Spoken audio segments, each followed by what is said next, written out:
A full stone chapel with granite pews and stained glass windows was sitting hidden inside the attic of a house that Richard McNair had just bought for his family. The chapel looked like it had been sealed away for decades, untouched, frozen in time behind a false wall. But when Richard found what was resting on the altar inside, he realized this was no place of worship. It was something far more sinister. And the moment the authorities saw what was hidden beneath the stone floor, an international investigation was launched that would shock an entire continent. Make sure to subscribe so that you won't miss any new stories. Richard McNair had closed on the house just 3 weeks earlier. It was a large Victorian property on the outskirts of Albany, New York, the kind of place that needed serious work but had incredible bones.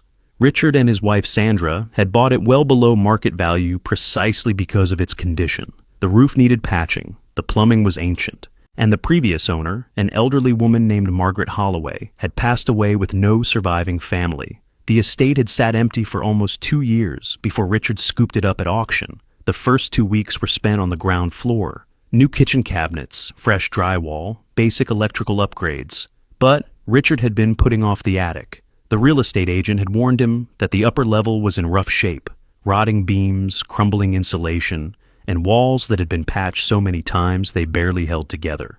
Richard figured he would gut the whole thing and turn it into a master bedroom eventually. On a cold Wednesday morning, Richard finally headed up the narrow staircase with a sledgehammer and a flashlight. The attic was dark and smelled like damp wood. Thick insulation covered every wall, far more than seemed necessary for a space this size. Richard picked a section of wall that looked the worst and swung hard. The sledgehammer bounced back so violently that it nearly flew out of his hands. Richard stumbled. He had expected to punch through rotting wood and old plaster. Instead, it felt like he had just hit solid rock. He swung again, more carefully this time. Same result. There was something behind this wall that was not supposed to be there. Richard set down the hammer and grabbed a utility knife. He cut through the insulation layer by layer, pulling back thick strips of fiberglass and old fabric. What he found underneath made him take a full step back.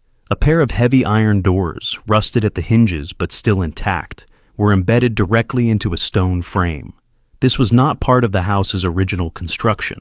Someone had built this deliberately, and then hidden it behind layers of insulation and false walls. Richard stood there for a long time. Part of him wanted to call Sandra up to see this, but another part of him needed to know what was behind those doors first. He grabbed the iron handle on the left door and pulled. It barely moved. He braced his foot against the wall and pulled harder. The door groaned and scraped against the stone floor, opening just enough for Richard to squeeze through. What he saw on the other side made absolutely no sense. He was standing inside a small chapel, not a storage room made to look like one, but an actual chapel built from cut stone. There were granite pews arranged in 2 short rows. A narrow aisle led to a stone altar at the far end, and above him, a stained glass window was set into the roof, fed by a skylight that still let colored light pour down onto the altar below.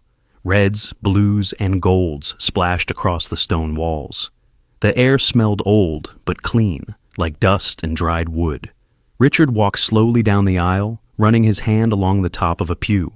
No cobwebs, no mold. The space had been sealed so tightly that it had preserved itself almost perfectly. Whoever built this had known exactly what they were doing.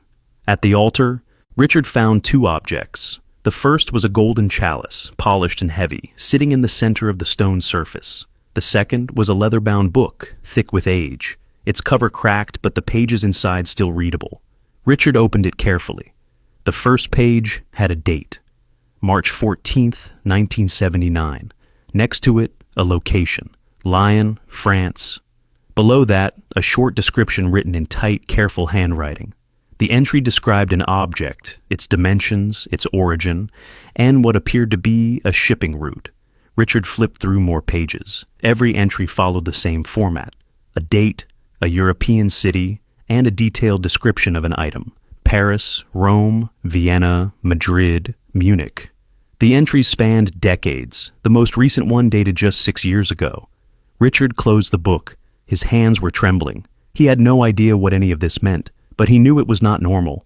This was not a family Bible or a personal journal. This was a record of something far more organized. The next morning, Richard drove 40 minutes to the Albany Institute of History and Art. He walked in carrying the leather-bound book wrapped in a towel and asked to speak with a curator. After a short wait, he was introduced to Dr. Elaine Marsh, the Institute's head of European antiquities. Richard explained the situation, the house, the hidden attic chapel, the book on the altar. Dr. Marsh listened politely at first, the way someone does when they think they are hearing an exaggerated story. But the moment Richard opened the ledger and she saw the first entry, her expression completely changed. Dr. Marsh put on gloves and began turning pages. She moved slowly, reading each entry with growing intensity. After about 10 minutes, she looked up at Richard and asked him if he knew what the first entry referred to. Richard shook his head. Dr. Marsh told him that in March of 1979, a reliquary was stolen from a cathedral in Lyon, France. The theft had made international news at the time. The item described in this ledger matched the stolen piece exactly, down to its dimensions and the type of metalwork. She kept reading. Entry after entry matched known thefts from churches, cathedrals, and private religious collections across Europe. Some of these cases were decades old. A few of them were among the most famous unsolved art crimes on the continent. Dr. Marsh told Richard they needed to go back to the house immediately. She needed to see the chapel for herself. They drove back together in near silence. Sandra met them at the door, confused by the unexpected visitor. Richard led Dr. Marsh up to the attic and through the iron doors. When the curator stepped inside the chapel, she froze in the doorway. Her eyes moved across the stained glass, the pews, the altar. She whispered that this was unbelievable. Dr. Marsh went straight for the chalice on the altar. She examined it without touching it, leaning in close, then pulling out her phone to take photographs from every angle. She told Richard that the chalice alone could be worth a significant amount if it was what she thought it was. But she needed to see under the altar. Together, Richard and Dr. Marsh pushed the heavy stone altar to the side. It took everything they had. The altar scraped across the floor, revealing a hollow space carved into the stone beneath. Richard shined his flashlight into the opening.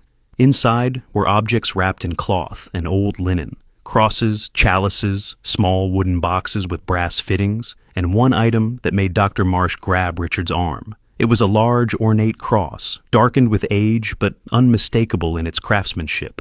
Dr. Marsh stepped back from the opening and told Richard to call the authorities right now. She was almost certain they were looking at the cross of St. Peter, a priceless artifact that had vanished from a cathedral in Belgium in 1980.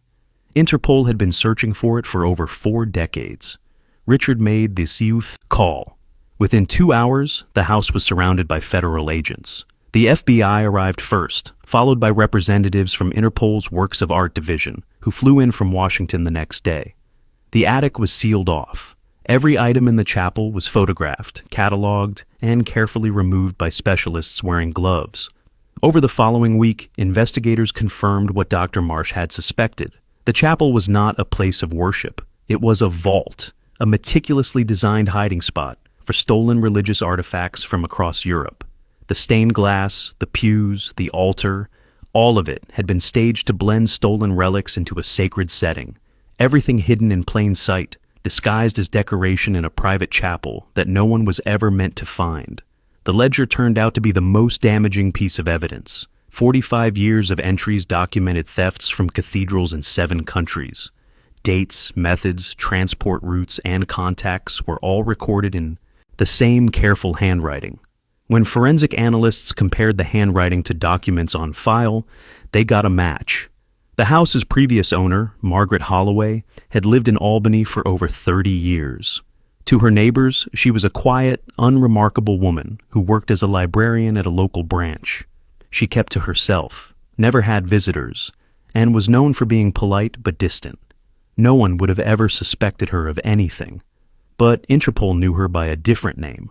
For decades, European investigators had been chasing a figure they called the Ghost of Lyon, a thief responsible for some of the most sophisticated and baffling heists of religious artifacts the continent had ever seen.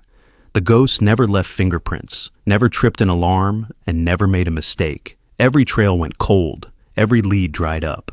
And all that time, the ghost had been living in a quiet house in upstate New York, shelving books at a public library during the day and hiding priceless, stolen treasures in a secret chapel behind the walls of her own attic. Margaret had died at 81 years old, alone in a hospital bed, taking her secret with her. or so she thought. She had no idea that the house would be sold, that a young couple looking for a renovation project would buy it at auction, and that a man with a sledgehammer would one day swing at the wrong wall. The artifacts recovered from the chapel were eventually returned to their countries of origin. The Cross of St. Peter went back to Belgium in a ceremony that made international headlines. Churches in France, Italy, Austria, and Spain all received items that had been missing from their collections for decades. In total, investigators recovered over 60 stolen objects from the hidden vault. Richard and Sandra still live in the house. They finished the renovation, turning the attic into the master bedroom they had always planned. The chapel was dismantled stone by stone and removed by the FBI. Though, only trace left behind is a faint outline on the attic floor where the altar once stood. Richard sometimes catches himself staring at that spot, still unable to fully process what was hidden just above his head for the first 3 weeks he lived there.